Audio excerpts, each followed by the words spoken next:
Hello, everyone. Iran has entered another wave of mass unrest from the United States that can look like a familiar headline you've seen 100 times. This time, the mechanics matter because the shock doesn't stay inside Iran. It can travel into energy prices, shipping costs, sanctions policy, and the balance of power from Middle East all the way to the South Caucasus and Central Asia. In this video, I want to do two things. First, explain what is actually happening inside Iran, and second, translate it into the American frame, what it means for your wallet, for U.S. strategy, and for the risk of a wider war. Let's start with the trigger. When a currency loses credibility, every price tag becomes a moving target. Families stop planning and start calculating survival. The first people to react are those who feel volatility hour by hour: shop owners, market traders, small services, import-linked businesses. When merchants close stores, the crisis has moved from official statistics into daily life. And in Iran, bazaars are not just places of trade. They connect neighborhoods, supply chains, and social networks. They can turn economic distress into coordinated action. But it never stays just economic for long. Economic pain turns into a question of governance. Who makes the decisions, who benefits from the system, and why the same rules keep producing instability. When students and urban activists join the protests, the movement gains language and ambition. The crucial shift is psychological. More Iranians now treat the current political order as structurally incapable of delivering the basics of a modern economy.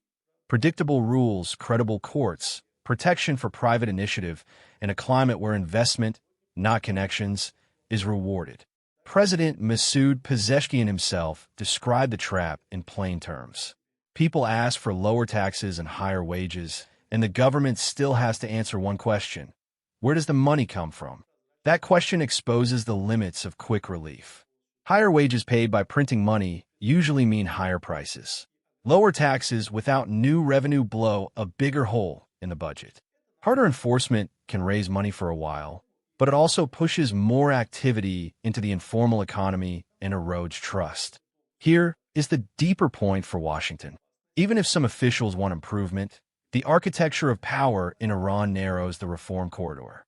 Stabilization requires trust, consistent rules, institutions that protect contracts, and policies that stay predictable across internal rivalries. A security-driven order, like Iran's, relies on control, selective access, and privileges. It can reshuffle personnel and announce new packages, but it struggles to change the underlying rules in a way that convinces society and markets that tomorrow will be safer than today. When people stop believing in a structural exit, an economic crisis turns into a legitimacy crisis. Now, who is behind the protests? Tehran blames foreign enemies. Many outsiders say the people, and stop there. In reality, there are layers. The first layer is domestic fuel: inflation, currency stress, uneven opportunity, and fatigue with a state that answers demands through coercion rather than credible reform. The second layer is information. Modern unrest lives on streets and on screens. Exile media, diaspora networks, and foreign actors spread videos and frame narratives. That doesn't mean remote control of the street, but it does mean a permanent battle over perception. The third layer is political leadership in exile. Calls for strikes and regime change can energize some groups and fragment others. Iran is not one movement with a single command center. It's a collection of social groups with different risks and goals. You can already see the security posture hardening in Tehran. Heavier deployments, crowd control vehicles, a very visible show of force. Once the capital becomes a stage, every image tests authority. So why should the United States care? First, energy and inflation. Iran sits next to key arteries of global energy and shipping.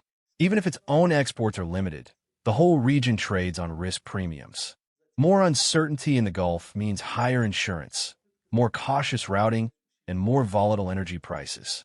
That volatility filters into the U.S. through gasoline, transport, and consumer prices. Second, the nuclear file and sanctions. Instability pulls Tehran's incentives in opposite directions. Some factions may seek de-escalation. Others double down on a siege narrative that blames outsiders.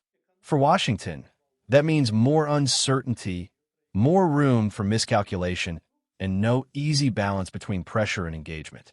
Third, escalation risk around Israel and U.S. assets. When leadership feels threatened at home, it often sends deterrence signals abroad. More rhetoric, more activity through proxies, more chances for an accident. American forces, bases, and partners live inside that environment. Finally, look at the wider map, the South Caucasus and Central Asia. Iran is a key node in Eurasian trade routes and alternatives to Russian transit.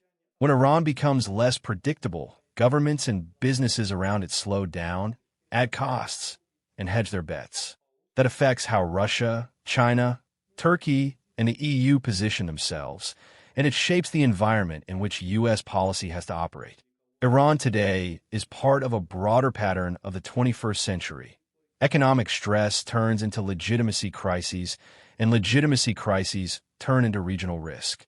That is why the South Caucasus and Central Asia will not stay on the sidelines, and why the United States should read Iran's unrest as more than a distant headline. If you value calm, evidence-driven analysis of power shifts, subscribe and stay with the channel.